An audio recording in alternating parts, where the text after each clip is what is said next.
WWE Crown Jewel was an enjoyable premium live event and delivered on several parameters. With high-quality in-ring action, great storytelling, and many surprises, the show had much to offer. Some noteworthy outcomes included Cody Rhodes and Liv Morgan winning the first-ever Crown Jewel titles, and the Bloodline scoring an important win over Roman Reigns and the Usos. Kevin Owens and Randy Orton ended in a no contest as both men engaged in a massive pre-match brawl. WWE Crown Jewel began with a surprise as Solo Sikoa pinned Roman Reigns to give the Bloodline a monumental upset victory over Reigns and the Usos. While fans have raised concerns about the damage dealt to the OTC's aura, Sikoa looked like $1 million coming out of the match. Pinning the previous tribal chief legitimizes Sikoa's claim. With a united Bloodline backing him, the former NXT North American champion can now be built as the legitimate and ultimate head of the table.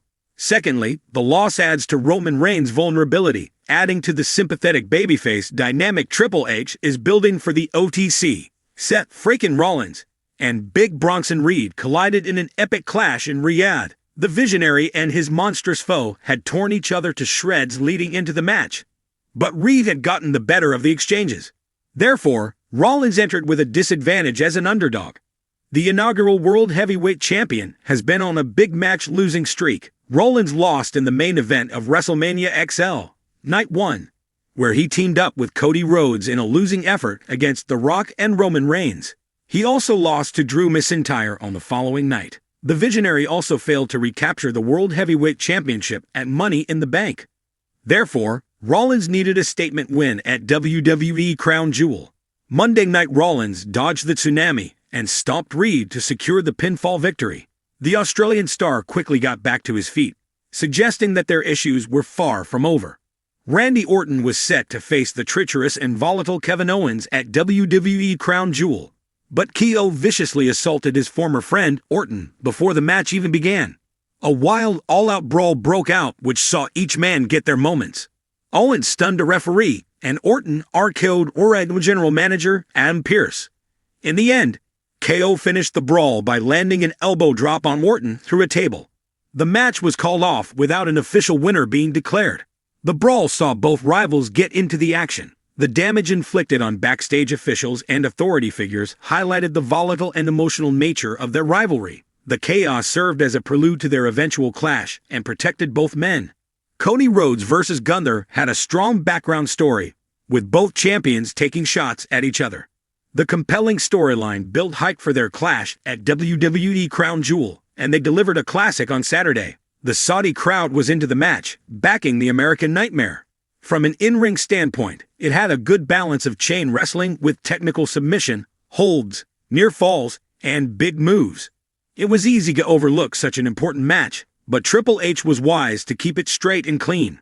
The finishing sequence of Rhodes countering Gunther's sleeper hold into a successful pinfall attempt protected the ring general and gave the American Nightmare an important win, killing two birds with one stone.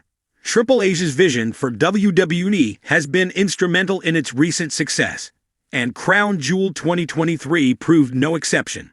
The event showcased intense matchups, star-studded appearances, and surprising moments that excited fans across the world. Here are 4 key things Triple H got right at Crown Jewel, solidifying his reputation as a skilled booker and visionary leader in WWE. Triple H understands that WWE's Crown Jewel events in Saudi Arabia are unique compared to typical premium live events. Given the local audience's taste for marquee matchups and high-profile stars, he crafted a card that had a strong balance of legacy stars, current champions, and budding talents. From featuring world champions in compelling matches to including legends, the lineup for Crown Jewel 2023 met fan expectations. One of the standout matches was the title defense of Seth Rollins against Drew McIntyre. This wasn't just a filler or an obligatory defense. It was a showdown with a well-built narrative that felt meaningful. McIntyre has a significant international fan base, and Rollins, one of WWE's most popular champions, added more anticipation. This clash was further layered with the story of McIntyre's frustration about never having held the title in front of a live crowd and Rollins' reign taking a toll on him physically. In another high-profile matchup, Cody Rhodes faced Damian Priest. This was a great choice that offered intrigue, since Priest had money in the bank at his disposal.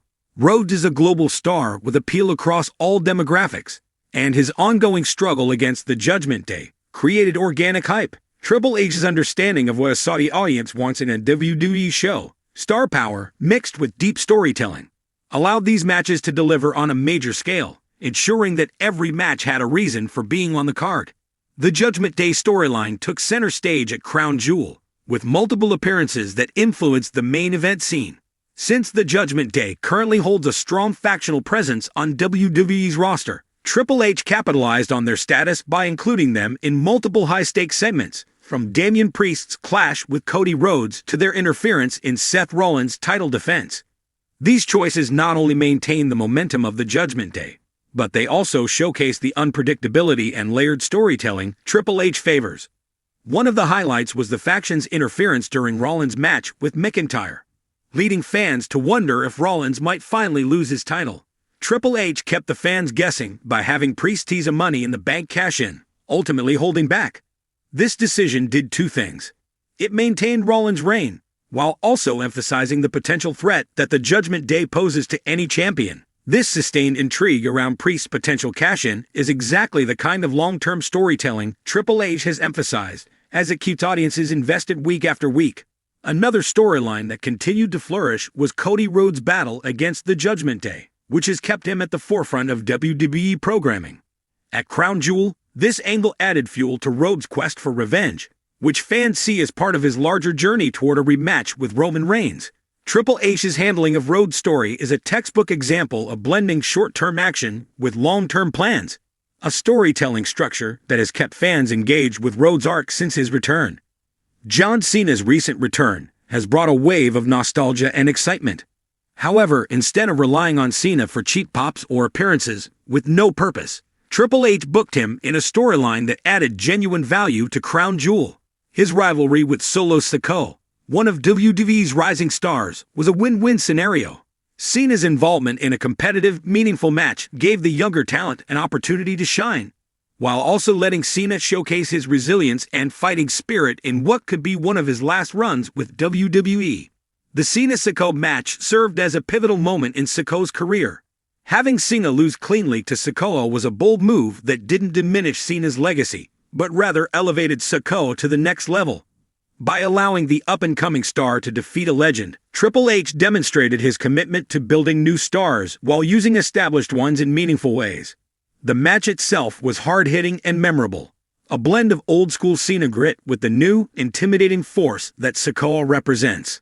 Moreover, Cena's vulnerability throughout this storyline showcased the emotional aspect of his character, as he openly admitted his struggles to keep up with younger stars.